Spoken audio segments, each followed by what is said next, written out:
이거는 이제 구글에서 가지고 온 유럽과 그 다음에 우리가 흔히 얘기하는 어디죠? 아시아라고 얘기해도 참 중동 지역이라고 얘기하죠. 중동이라고 하는 이런 지역이 얘기가 됩니다. 자, 그러면 제일 처음에 유럽인들은 여기에 있는 이집트와 나일강 유역과 그 다음에 이쪽에 있는 티그리스 유프라데스 강이라고 하는 이 일대에서부터 역사가 시작됐다고 보는 거죠. 자, 그래서 이 지역에서 출발한 유럽의 역사는 제일 먼저 이들이 뭐라고 생각하기 시작하냐면은 바로 오리엔트라고 얘기하죠. 오리엔트라는 말은 동쪽이라고 얘기하는 부분이죠.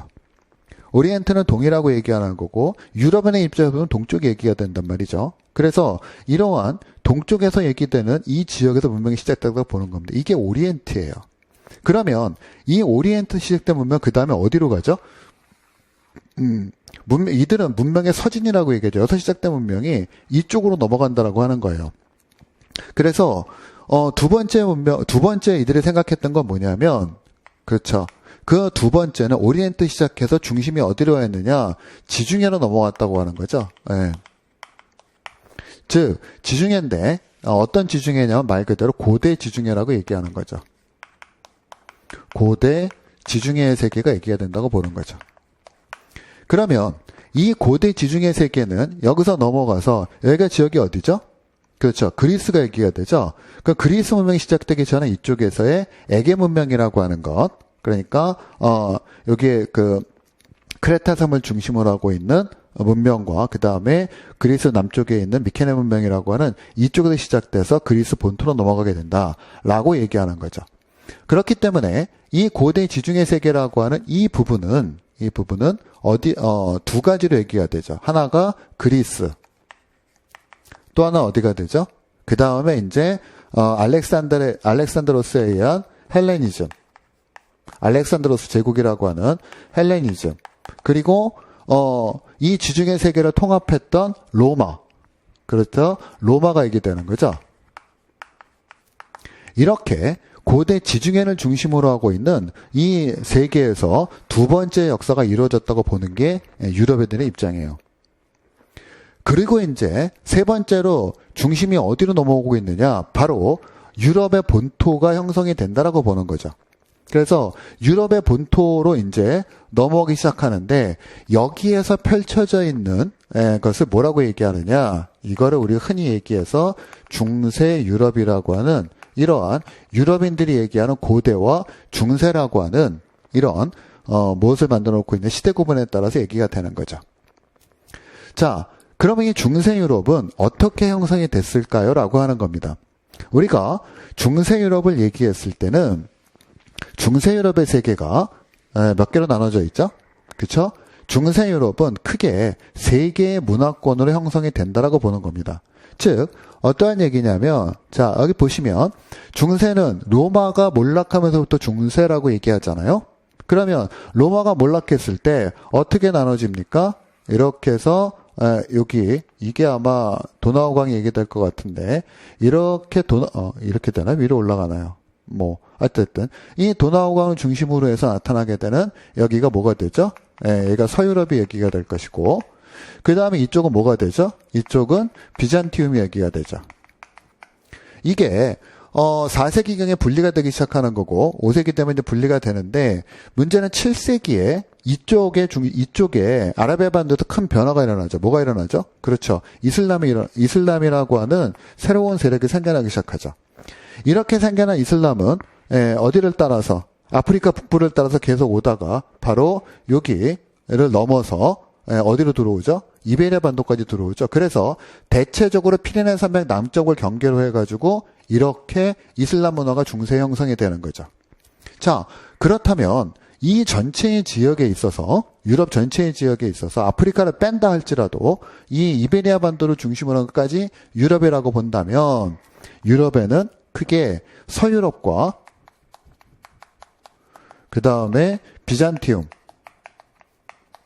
그리고 이슬람이라고 하는 이 세 개의 문화권이 서로 간에 영향을 주고받으면서 형성이 되는 게 중세 유럽일 것이다. 이렇게 우리는 볼 수 있다라고 하는 겁니다.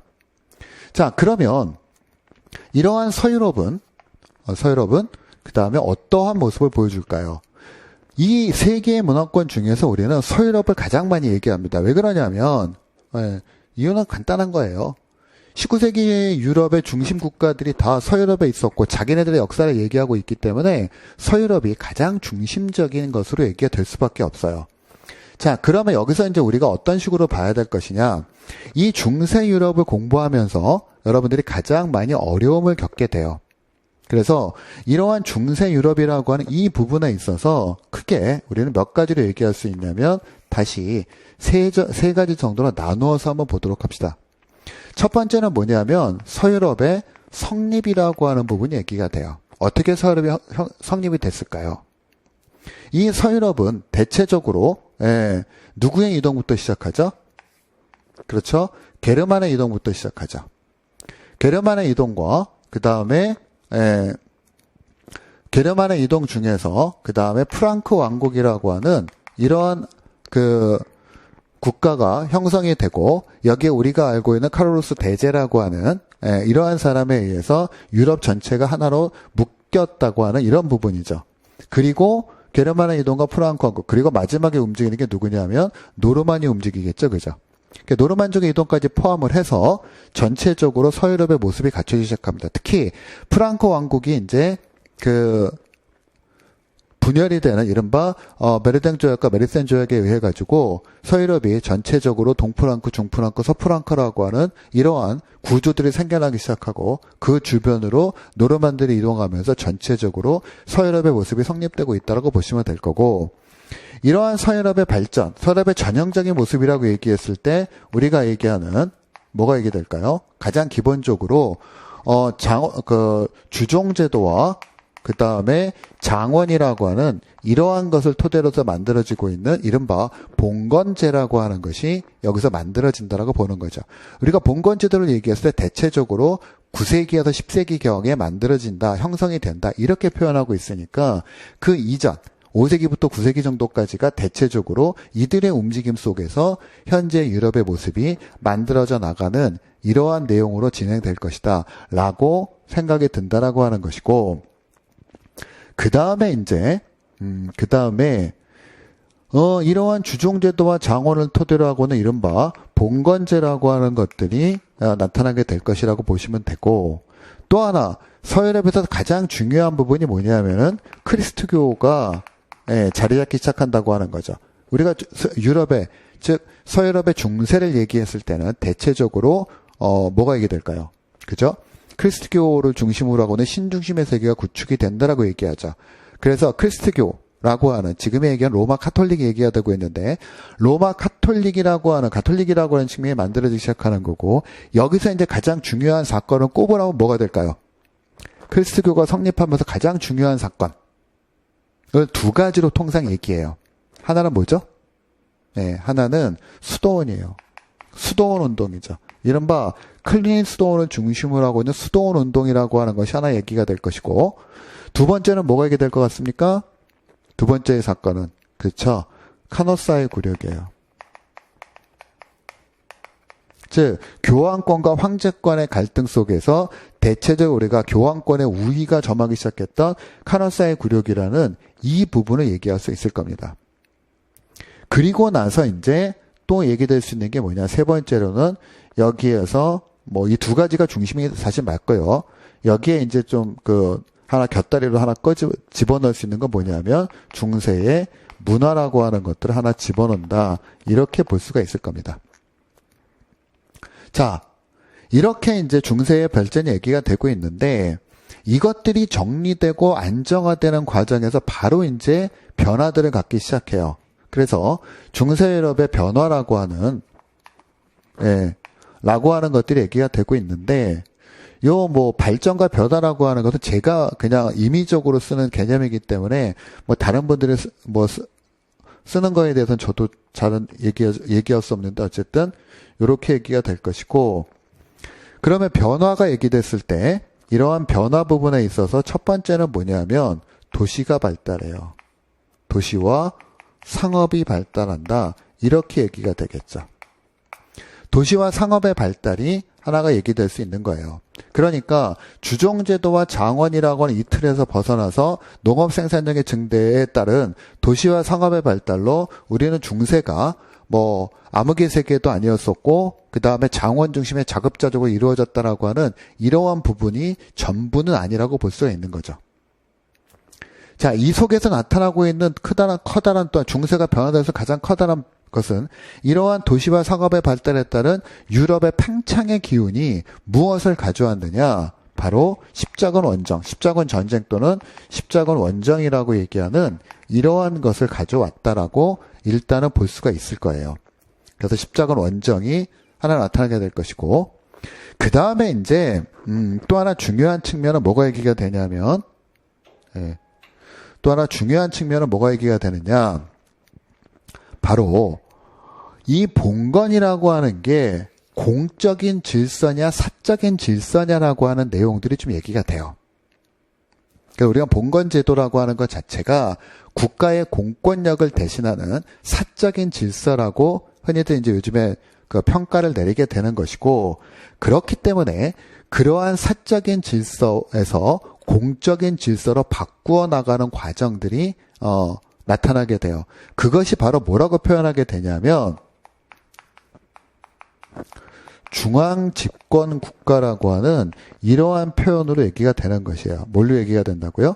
중앙집권 국가라고 하는 이러한 표현으로 얘기가 될 것이다 라고 보는 겁니다.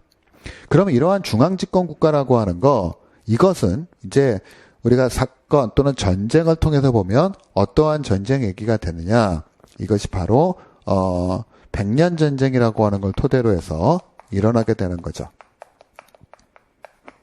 그래서 여기서는 이제 십자군 전쟁, 앞에서 십자군 전쟁 얘기가 되고 있는데, 십자군 원정 얘기가 되고 있는데, 이 십자군 원정 플러스 뭐가 되냐면 교황권의 쇠퇴, 즉 우리가 얘기하면 교회의 대분열이라고 하는 이른바 아비뇽의 요소부터 시작해서 교회의 대분열로 이어지는 교황권의 약화가 얘기가 되겠죠. 교황권이 약화되면 상대적으로 누구의 권한이 커질 수밖에 없냐면 국왕의 권한이 커질 수밖에 없는 것이고, 그러한 국왕의 권한이 커지는 속에서 이른바 봉건적인 사적인 질서를 대신하고 있는 국가라고 하는 공적인 질서가 확대되는 이러한 측면을 얘기할 것이다. 그러면 여기에서 이제 포함되는 것이 각국의 영국과 프랑스, 그 다음에 독일, 이탈리아 지역들에서 어떻게 중앙집권 국가가 형성이 되었는가라고 하는 측면들을 좀 살펴보면 되겠죠. 제가 중세를 이렇게 자세하게 설명하는 이유는 뭐냐면 이 부분은 굉장히 중요한 부분이에요. 왜 그러냐면 여러분들이 서양사를 진행하는 학습하는 과정에 있어서 여기까지는 별 무리 없어요. 왜냐하면 하나의 국가 체제가 되거든요. 그리스도 하나의 국가 체제로 보고 한 국가로 보고 헬레니즘도 마찬가지로 로마도 하나의 국가라고 보면 돼요. 다른 얘기들은 없어요.